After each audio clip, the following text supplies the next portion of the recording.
ನಾನು ಅದನ್ನೇ ಯೋಚನೆ ಮಾಡ್ತಿದ್ದೀನಪ್ಪ. ನಾವು ಯಾರ ಹತ್ರ ಏನನ್ನೂ ಕೇಳಬಾರ್ದು ಅಂದ್ಕೊಂಡಿದ್ವೋ ಈಗ ಅವ್ರ ಹತ್ರನೇ ದುಡ್ಡು ಕೇಳಬೇಕಲ್ಲ ಅಂತ ಮನ್ಸಿಗೆ ತುಂಬ ಸಂಕಟ ಆಗ್ತಿದೆ ಕಣೋ. ಅಷ್ಟೊಂದು ದುಡ್ಡು ಮಾವ ಅಲ್ಲದೆ ಬೇರೆ ಯಾರೂ ಕೊಡೋಕ್ಕಾಗಲ್ಲ ಅಮ್ಮ. ಮಾವ ಎಷ್ಟೇ ಆದರೂ ನಿನ್ನ ಸ್ವಂತ ಅಣ್ಣ ಅಲ್ವಾ, ಕೇಳಿ ನೋಡಮ್ಮ. ನಾನು ಡಾಕ್ಟ್ರ್ ಆಗ್ತಾ ಇದ್ದಂಗೆ ಮಾವನ ಹತ್ರ ಇಸ್ಕೊಳ್ಳೋ ಎಲ್ಲ ದುಡ್ಡನ್ನು ಬಡ್ಡಿ ಸಮೇತ ಕೊಟ್ಬಿಡ್ತೀನಮ್ಮ. ಅಮ್ಮ, ನನ್ನ ಭವಿಷ್ಯ ಅವ್ರ ಕೈನಲ್ಲಿದ್ದೀಯಮ್ಮ. ಒಂದೇ ಒಂದ್ಸಾರಿ ನನಗೋಸ್ಕರ ಕೇಳ್ಬಿಡಮ್ಮ.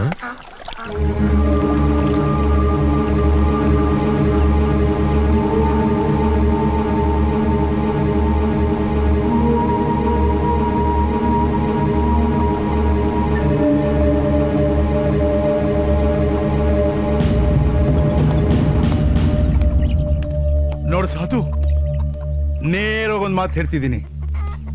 ನಿನಗೆ ದುಡ್ಡು ಬೇಕು ಅಂದ್ರೆ ನನ್ನ ಮಗಳನ್ನ ಮದುವೆ ಆಗು.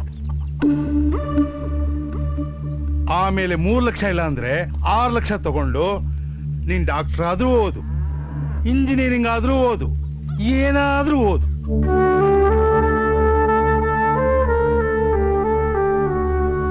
ಮಾವ, ನನಗೆ ಸದ್ಯಕ್ಕೆ ಮದುವೆ ಬೇಡ.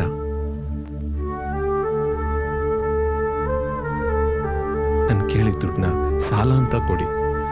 ನಿಮ್ಮ ದುಡ್ಡನ್ನ ಆದಷ್ಟು ಬೇಗ ತೀರಿಸ್ಬಿಡ್ತೀನಿ. ಸಾಧು, ನಿನಗೆ ವ್ಯವಹಾರ ಜ್ಞಾನನೇ ಸಾಲದು. 3 ಲಕ್ಷ ರೂಪಾಯಿ ಸಾಲ ಕೊಡಿ, ಬಡ್ಡಿ ಸಮೇತ ತೀರಿಸಿ ನಿಂತ್ಯ.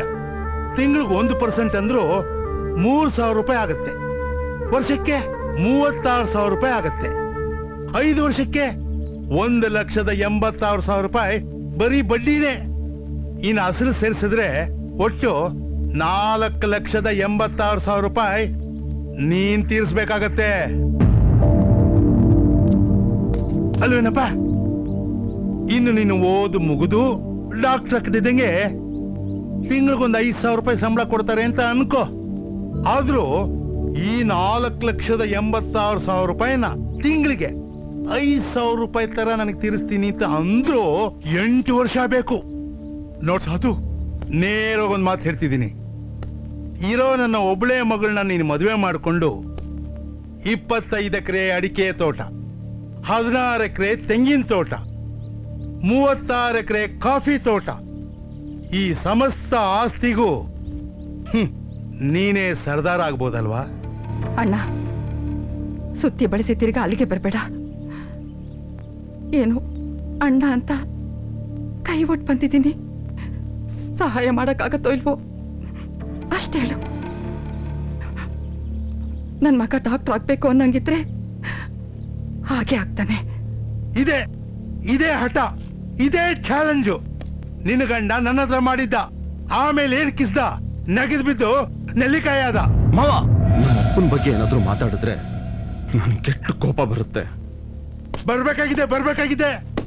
ಹೊಟ್ಟೆಗೆ ಹಿಟ್ಟಿಲ್ದೇ ಇದ್ರು ಜುಟ್ಟಿಗೆ ಮಲ್ಲಿಗೆ ಹೂವ ಬಯಸೋ ನಿಮ್ಮಿಬ್ರಿಗೂ ಪುಕ್ಸಟೆ ಕೋಪ ಬರ್ಬೇಕಾಗಿದೆ.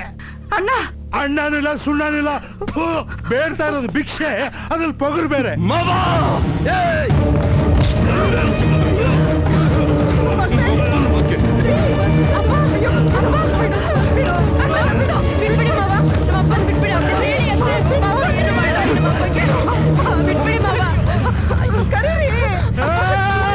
ನನ್ನ ಮಗನೇ, ನನ್ನ ಕುತ್ತಿಗೆ ಇಸ್ಕಿ ನನ್ನ ಸಾಯಿಸ್ಬಿಡ್ತೀನೋ? ಹತ್ತೇನಿಲ್ಲ ಕತ್ತೇನಿಲ್ಲ. ಇನ್ನೊಂದ್ಸಲ ಈ ಮನೆ ಕಾಲಿಡು, ನಿನ್ನ ಕಾಲ ಕತ್ತರಿಸಾಕ್ಬಿಡ್ತೀನಿ. ಭೂಮಿ ಗುಂಡಿಕ್ಕಿದೆ, ಕೊನೆಗೆ ಭಿಕ್ಷೆ ಎತ್ತಕ್ಕೆ ಗತಿ ಇಲ್ಲದೆ ನಂತರವೇ ಬರ್ಬೇಕು. ಹೋಗು. ಅದ್ ಯಾವ ನನ್ನ ಮಗ ನಿನ್ಗೆ ದುಡ್ಡು ಕೊಟ್ಟು ಡಾಕ್ಟರ್ ಓದಿಸ್ತಾನೋ ನಾನು ನೋಡ್ತೀನಿ.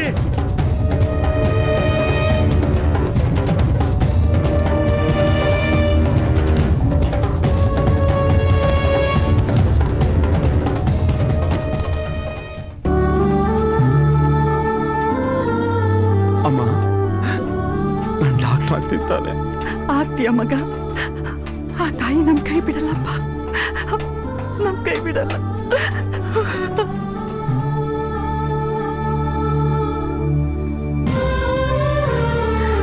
ನನ್ನ ಮಗನ ವಿದ್ಯಾಭ್ಯಾಸಕ್ಕೆ ದಯವಿಟ್ಟು ಹಣದ ಸಹಾಯ ಮಾಡಿ ಕೊಡ್ರೆ.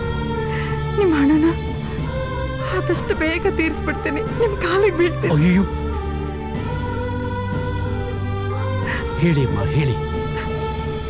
ಆಗೆಲ್ಲ ನೀವು ಕಾಲು ಮುಗಿಬಾರ್ದಮ್ಮ.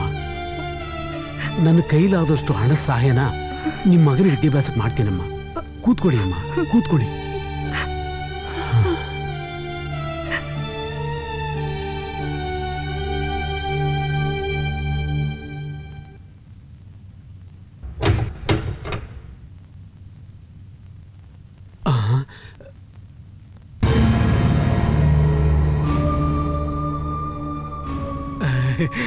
ಅದು ನಮ್ಮ ಸೀತಮ್ಮರ ಮಗನ ವಿದ್ಯಾಭ್ಯಾಸಕ್ಕೆ ಅಂತ ಸ್ವಲ್ಪ ಹಣದ ಸಹಾಯ ಮಾಡೋಣ ಅಂತ. ಅಯ್ಯೋ ಮಾಡ್ರಿ, ಮಾಡಿ ತಗೊಳ್ಳಿ.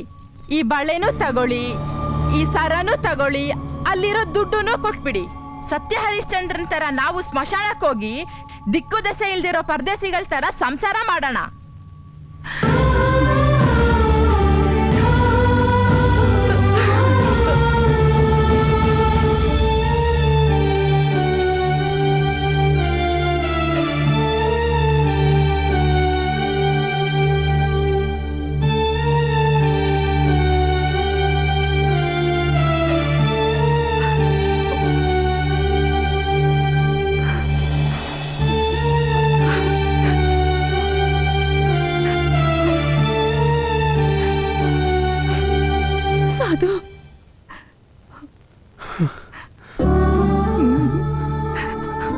ಊಟ ತಿಂಡಿ ಬಿಟ್ಟು ದೇವಸ್ಥಾನದಲ್ಲಿ ಇಡೀ ದಿನ ಕೂತ್ಕೊಂಡ್ರೆ ಏನಪ್ಪ ಸಿಗತ್ತೆ?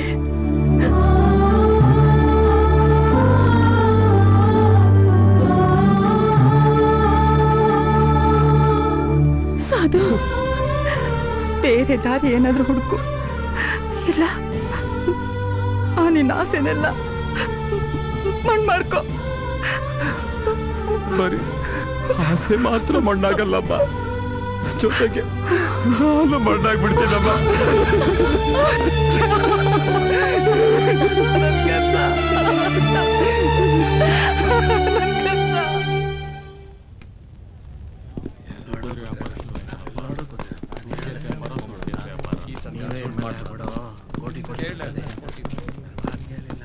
ಏಯ್ ಸಾಧು,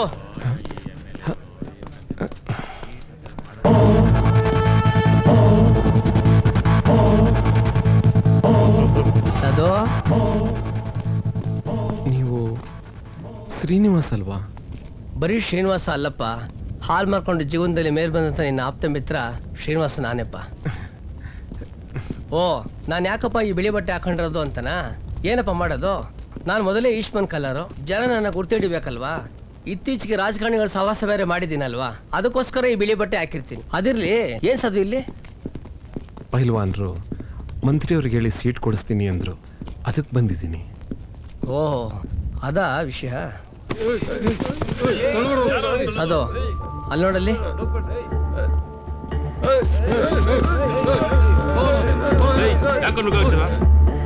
ಸಾಧು, ಅಲ್ಲಿ ನಿಂತಿರೋರೆಲ್ಲ ನಿಂತರ ಸ್ಟೂಡೆಂಟ್ಸು ಕಣಪ್ಪ. ಅವರು ಸೂರ್ಯ ಹುಟ್ಟಕ್ಕೆ ಮುಂಚೆನೆ ಇಲ್ಲಿ ಬಂದು ನಿಂತಿದ್ದಾರಲ್ವಾ, ಅವರ ಕೂಗು ಒಳಗಡೆ ಇರೋಗಿ ಯಾವಾಗ ಕೇಳಿಸುತ್ತೋ ಗೊತ್ತಿಲ್ಲಪ್ಪ. ಏನು ಮಾಡೋದು, ಈಗ ಎಲೆಕ್ಷನ್ ಟೈಮ್ ಬೇರೆ. ಸಾಧು, ಈ ಮಂತ್ರಿಗಳು ಹೇಗಪ್ಪ ಅಂತಂದ್ರೆ ಅವ್ರಿಗೆಲ್ಲವರ್ಗು ನಮ್ಮಿಂದ ಇರ್ತಾರೆ, ಗೆದ್ದ ಮೇಲೆ ನಾವು ಅವರಿಂದ ಇರ್ತೀವಿ. ಈ ನರಿ ಕೂಗು ಗಿರಿ ಕೇಳಲ್ಲ ಅಂತಾರಲ್ಲಪ್ಪ, ಹಾಗೆ. ಸಾಧು, ನನ್ನ ಮಾತು ಕೇಳು, ನೀನು ಬೇರೆ ಎಲ್ಲಾದ್ರೂ ವ್ಯವಸ್ಥೆ ಮಾಡ್ಕೊ, ಅಥವಾ ಆ ಕ್ಯೂನಲ್ಲಿ ನಿಂತ್ಕೊಂಡು ನಿನ್ನ ಅದೃಷ್ಟ ನೀ ಪರೀಕ್ಷೆ ಮಾಡ್ಕೊ. ಸಾಧು, ತಗೋ, ಇದು ತಗೋ. ನನಗೆ ದುಡ್ಡು ಬೇಡ, ಕಾಲೇಜಲ್ಲಿ ಒಂದು ಸೀಟ್ ಸಿಕ್ಕಿದ್ರೆ ಅಷ್ಟು ಸಾಕು. ಏಯ್ ಫೈಲ್ವಾನ್, ಏಯ್ ಫೈಲ್ವಾನ್, ಫೈಲ್ವಾನ್, ಫೈಲ್ವಾನ್, ಫೈಲ್ವಾನ್. ಏನಣ್ಣ? ನೋಡ, ನೀನು ಹೇಗೆ ಮಾಡ್ತೀಯ ಏನು ಮಾಡ್ತೀಯ ಗೊತ್ತಿಲ್ಲ. ಈತ ನನ್ನ ಚಡಿ ದೋಸ್ತು. ನೀನು ಈ ಮಿನಿಸ್ಟರ್ ಹತ್ರ ಹೇಳಿ ಈ ಕೆಲಸ ಒಟ್ಟಲ್ಲಿ ಮಾಡ್ಕೊಡ್ಲೇಬೇಕು. ಯಾವುದೇ ಕಾರಣಕ್ಕೂ ತೊಂದರೆ ಆಗದಂಗೆ ವ್ಯವಸ್ಥೆ ಮಾಡ್ಕೊಡು, ನಿನ್ನ ಜವಾಬ್ದಾರಿ. ಸಾಧು, ಸಾಹೇಬ್ರ ಹತ್ರ ಮಾತಾಡಿದ್ದೀನಪ್ಪ, ನಿನ್ನ ಕೆಲಸ ಆಯ್ತು ಅನ್ಕೋ. ನಾನು ಹೇಳಿದ್ನಲ್ಲ, ಮರಿಬೇಡ. ಬರ್ಲಾ?